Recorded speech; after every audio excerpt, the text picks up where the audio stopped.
نو عقل وته پیغمبر علیہ السلام ته الله ډیر ورکړي حسن او جمال حیا هم په پیغمبر علیہ السلام کې انتهایی زیاته وا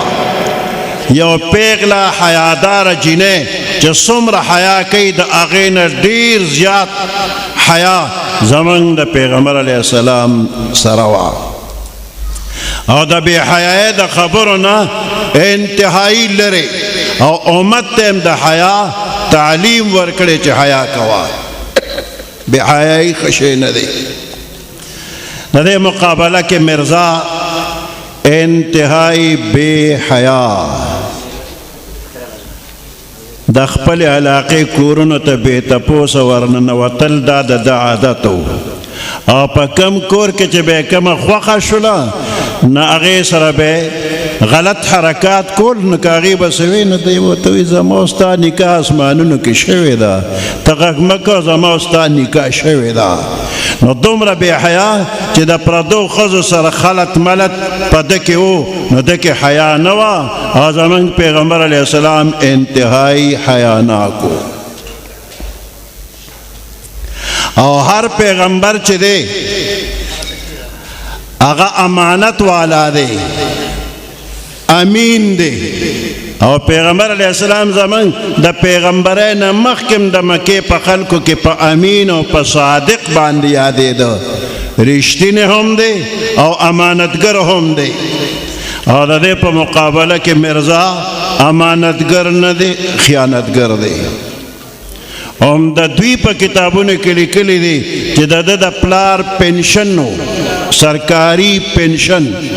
او هغه پنشن پسې چې دی لیږلو نو هغه پنشن ده راواغېسته او پټ یې کړو لاړ غیب شو د نظره پټ شو څو کاله پټ ګرځېده پلار او وروڼو خویندو ترې نه خپل امانت غوسته او ده په هغې کې خیانت وکړه څو کاله دی غایب و او دغسې نور په ده باندې هم د غلا او د غلطۍ الزام شته غل او خیانتګر دی نو په پیغمبر کې دا صفت نه وي ده کې د خیانت صفت و پیغمبرانو کې د امانت صفت و د خراب او نورو پیغمبرانو ته به وحی د بره نه کېدله ټولو پیغمبرانو ته وحی د بره نه کېدله او ده ته د ښکته نه کېدله د لاندې نه یو ځل په کټ کې پروت او آواز شروع شو دا آواز و چا ورته څه چل دی وی وحی شروع ده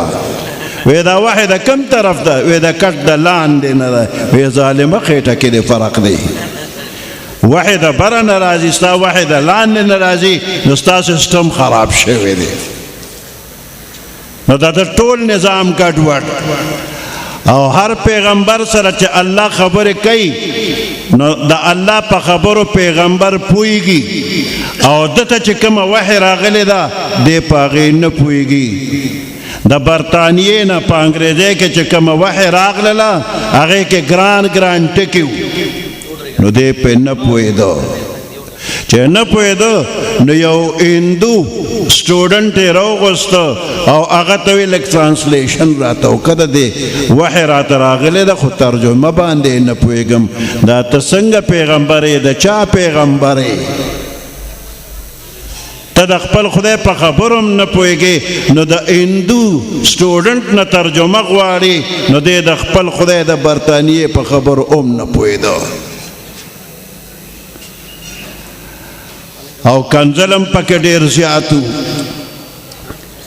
د ده چې څومره زندګي ده ټوله په کنزلو کې تېره شوې ده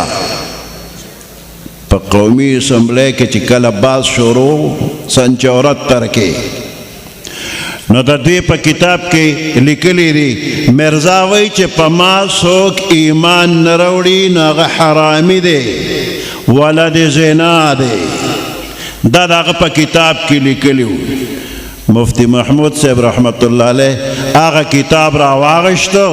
او د مرزا چې کوم مرزا ناصر نوسی دی هغه په اسمبلی کې نغد دا کتاب د مرزا دی او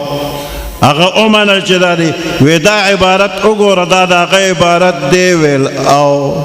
مفتی محمود صاحب د قومي اسمبلی ټولو ممبرانو ته وی تاسو مرزا غلام احمد قادیاني باندې ایمان راوړی وی نه وی چې نه راوړی نه هغه وی چې دا ټول حرامیان دي دا ولد زنا دي نو ټولو ممبرانو با یک زبان وی دا سړی حرامي دي دی د دې ځای نه وباسه موږ حلالیان یو الحمدلله او دی حرامي دي دی وباسه د اسمبلی نه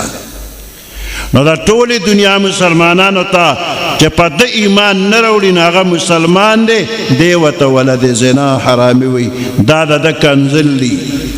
او داسې نورم بې شمېره کنزل د شته نو زمونږ عالمانو هغه د کنزل د حروف تهجی په ترتیب باندې لیکلي کتاب یې ته جوړ کړی مغلظات مرزا نو کنزل مار هم دی پیغمبر علیه السلام کنزل نه مني بلکې امت ته وی دا د منافق علامه ده چې دی جګړه کوي نو دی به کنزل کوي د منافق په علامو کې یوه علامه دا ده چې دی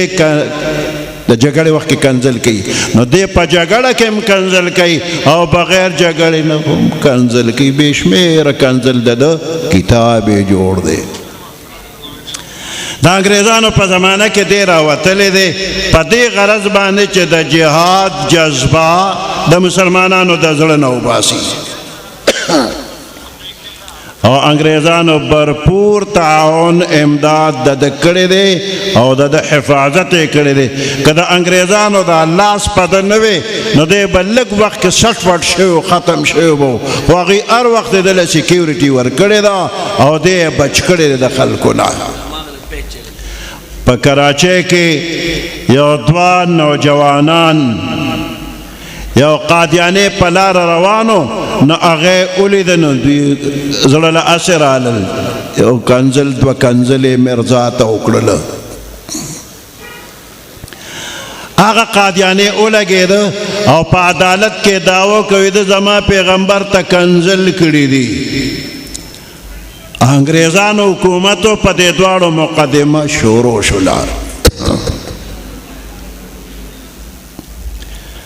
عطا الله شاه بخاري رحمت الله علیه د دې دوو الکانو مقدمې دپاره وکیل په خپله راولېږه نو چې کله په عدالت کې پیشي وشوله نو د دې دوو الکانو وکیل عطا الله شاه بخاري صاحب چې رالېږلی هغه قادیاني نه تپوس وکړه وی ستا څه دعوه ده وی دې دوو الکانو زما پیغمبر ته کنزل کړي دي هغه ورته وایي څنګه کنزل کړي ته هغه کنزل ووایه چې کم کنزل یې کړي دي نه قادیاني زما د ذهن نه خو ووتلو څه چې څه کنزل یې ورته کړي هغه وکیل ورته وایي زه تا ته لږ یو څو کنزل در یادومه که وینه ووایه چې دا یې ورته کړی دا یې ورته کړی دی نو هغه وکیل ولګېد په عدالت کې مرزا غلام احمد قادیاني ته 12 کنزل یې وکړل او ده ته به دا کنزل یې کړل ده به سره خوځو چې دا نه نو چې 12 کنزل خلاص شوې دی کې یو نو یورګه لږ نور درته وایم نو 52 کنزل یې ورته نور هم وکړل مرزا ته او ټولو خلکو هم خندل او جج هم خندل او د قادیاني به سر وړقو چې نه دا نه چې 52 کنزل یې نور هم وکړل ورته نو هغه وکیل جج ته وایي چې جج صاحب موږ له دا تاریخ بدل که زه به بل تاریخ له نور کنزل راوړم او ده ته به یې واورم که دی ورته کړي که دی کړي نو دی به پکې تعین وکړي نو تاریخ بدل شو په عدالت کې 12 او 52 کنزل مرزا ته وشو خدای شرمولو په دغه ځای کې د هر چا مخ کې وشرمو بل تاریخ له چې بیا دا مسلمانان رالل نو هغه جج وخندې وی هغه سړي خپله دعوه واپس واغشتله نو کنزل چې ده کوم کړي همغه کنزل یې ورته ورورو نو دا انتهایي بې حیا سړی و او د ده ملګري په ده باندې ایمان راوړي په دې نیت چې زه به هم چېرته صحابي شم نو دا صحابیت داسې اسان کار خو نه دی چې په دې مردار باندې به ته صحابي جوړېږي مرزا مردار او د ټول ملګري هم مردار علامه شمس الحق افغاني رحمت الله علیه علامہ شبیر احمد عثمانی رحمت اللہ علیہ دا دواړه بزرگان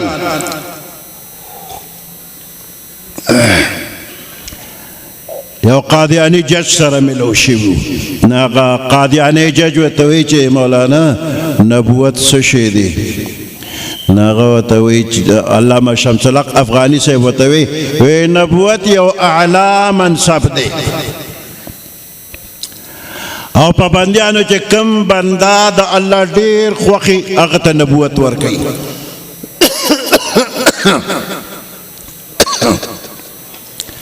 نور وضاحت افغانی صاحب کول غوښتل جج په منځ کې را ودانګل وایي چې دومره ښکلي صفتونه بیانې او نبوت ښه شی دی نو نبوت خو عام کول پکار دی هره کوڅه کې د یو پیغمبر او یو نبی وي نو تاسو مسلمانان په پابندي لګوئ چې ختم نبوت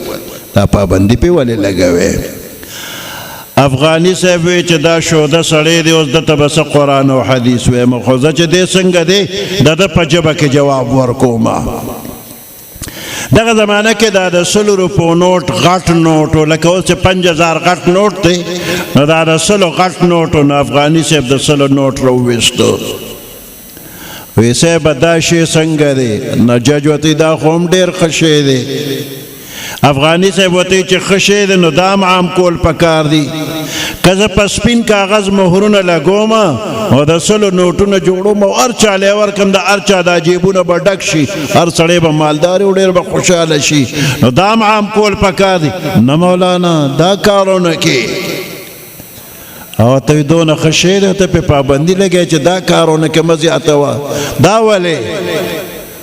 وی دا ته چې دا کم نوټ جوړ کې نو دا جعلي دی او جعلي نوټ د سوځولو دی او څوک چې جوړی قابل د سزا دی وی دا ولې دا داسې پابندیانې لګې وی د نوټ د جوړولو اتارټي ګورنمنټ سره ده نو ځکه چې بل څوک یې جوړی نه هغه جعلي او د سوځولو قابل نو دا افغانی صاحب ورته وایي څنګه چې د نوټ د جوړولو اتارټي ګورنمنټ سره ده دقسې د نبوت اتارټي الله سره ده څنګه چې د جعلي نوټ سوځول پکار دی داسې جعلي پیغمبر هم د سوځولی دی څوک چې مني هغه قابل د سزا دی فبهت الذي کفر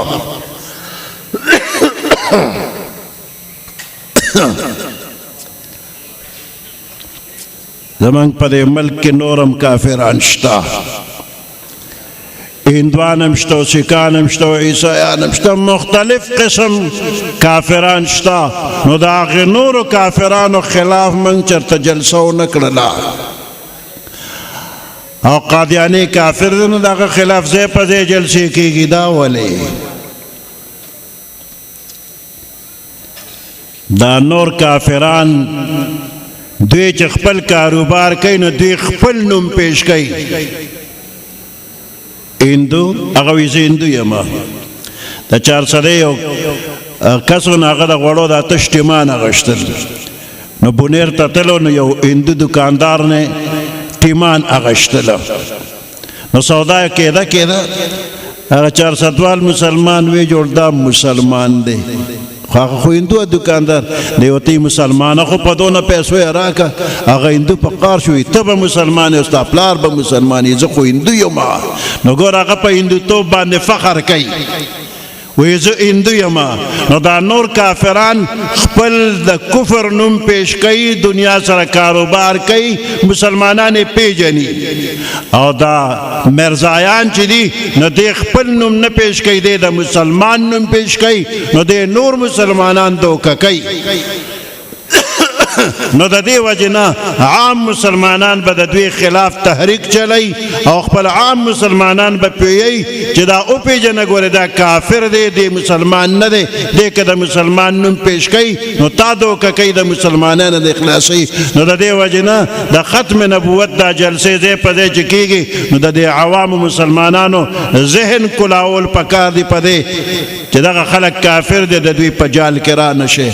الله دې دوی تم هدایت کې الله دې سم مسلمانان کې او که هدایت نصیب کینی نو الله دې نیست نابود کې او ټول دنیا مسلمانان دې ته الله پاک محفوظ وساتي